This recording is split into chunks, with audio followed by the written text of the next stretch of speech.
So guys, I announced in my super unexpected Supergirl pilot review thing that I was gonna do a James Bond Daniel Craig series before Spectre comes out. And now, here I am with Casino Royale. This review is going to contain spoilers, you have been warned. So Casino Royale is it's another reboot of Bond with the new actor Daniel Craig. He's not new anymore, but he was new at the time.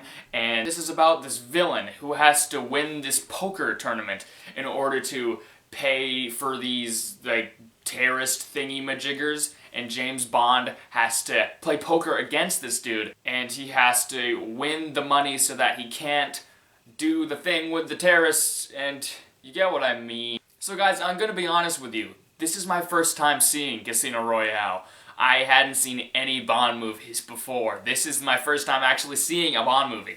Casino Royale is my first experience with James Bond. And I'm full aware of how it gets rebooted over and over again with different actors, and Daniel Craig is the newest reboot, I guess, you know? I hadn't seen GoldenEye or any of those other classic Bond movies, even though I really want to at some point, but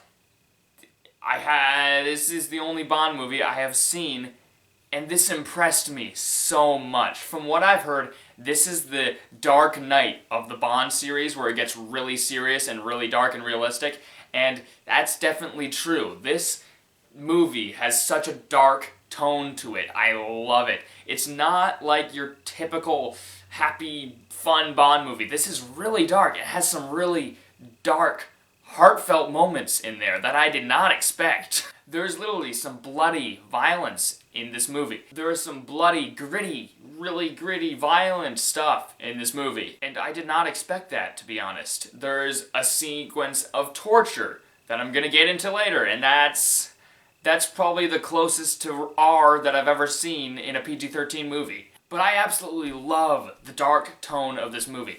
This really explores Bond's character in ways I didn't expect. From what I heard, all I really knew about Bond was that he was this super awesome agent that slept with a lot of women and did a lot of things like that, and he's a womanizer. That's all I really knew about Bond before going into this movie, and from what I've heard, that's all Bond really was before Casino Royale came along. And Daniel Craig is playing him now, and they go so in-depth to his character. They gave him this humanity that I did not expect, and Daniel Craig is incredible in this movie. This is like one of the best performances I have ever seen.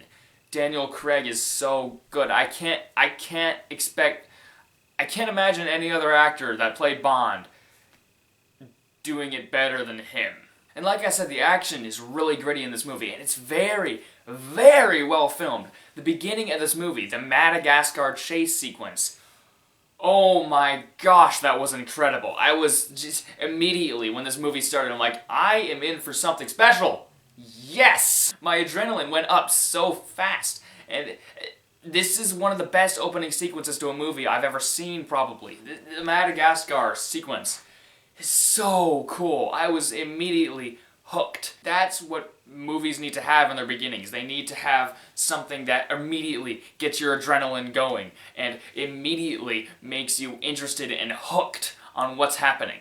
And that's what this intro gave us. The intro is so good. Even though a lot of this movie is in the middle of really very riveting poker games, there's actually like some action sequences in between, you know? Yeah, you know what I mean? And the action sequences are so suspenseful, especially the sequence where Bond is poisoned, and he has to, and he has to sort of cure himself really fast or he's gonna die. That was so suspenseful. This is the type of filmmaking I like to see. Stuff like this that make your heart pound so fast and put you on the edge of your seat. It's so great. And also, Bond's girl in this movie, since he has from what I've heard, he gets a different girl in every movie. She's so good. She's really, really awesome in this movie. Like, she's not just a random girl that James Bond bangs all the time. She's actually like a character. She actually feels like an actual character. You know what I mean? Especially the sequence where she actually kills someone, and she feels guilt for it. And she has blood on her hands, and she's in the shower sort of freaking out because she's never done something like that before. And then Bond goes into the shower with her. They have clothes on. He sort of puts his arm around her and comforts her. That was amazing. Oh my gosh. And she's also kind of hot. So that's also great. Not as hot as Kendrick, though. And James Bond isn't just sleeping with his girl in this movie.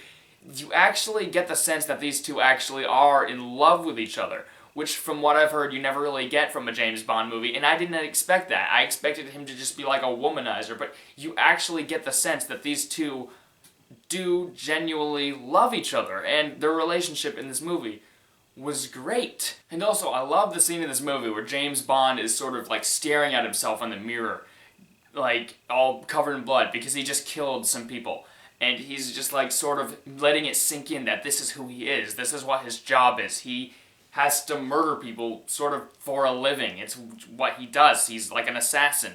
And I love that. That moment was great. That was a great character moment, and I love it. And also, let's talk about the villain of this movie. He is so good. Like, I love villains in movies where you actually understand where they're coming from. He actually has to get this money or his life is on the line. He could get killed because he doesn't have the money. You can actually understand where this guy is coming from. He's such a good villain. And also, the torture sequence that I sort of hinted at earlier, where he whacks James Bond's balls with a rope. Oh, jeez. That is definitely the closest to an R movie that I've ever seen in a PG-13 movie. Oh my gosh, that was hard to watch. He was so intimidating in that sequence, and the guy who plays the villain of this movie is so brilliant. I love him in this movie, especially during like the poker sequences. He looks so cunning. And also, I love how after the villain gets killed, and James Bond is with his girl, and they're like traveling the world together, you think the movie's pretty much done. But it just keeps going, and there's like an entire sequence where like a building is going underground. They give you more when you don't expect it. And that sequence where the building was sort of sinking, that was so great, and I loved that sequence in the movie. It was so suspenseful. And as you know, his girl in this movie does end up dying, and that moment was heartbreaking because I actually liked them as a couple. I didn't expect any of that from this movie. So guys, overall, Casino Royale blew me away. This movie is incredible. I'm so glad I finally got into the James Bond series. This movie is flawless, and it absolutely gets an A+.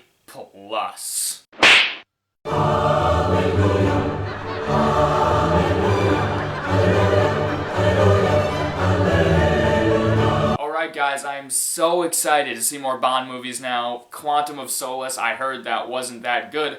I'm still probably going to review it for you, and Spectre is one of my most anticipated movies of the year now, just because I saw this. So guys, if you like this video, be sure to like it, be sure to subscribe, be sure to follow me on Twitter and Instagram, and I will see you in the next video. Bye-bye.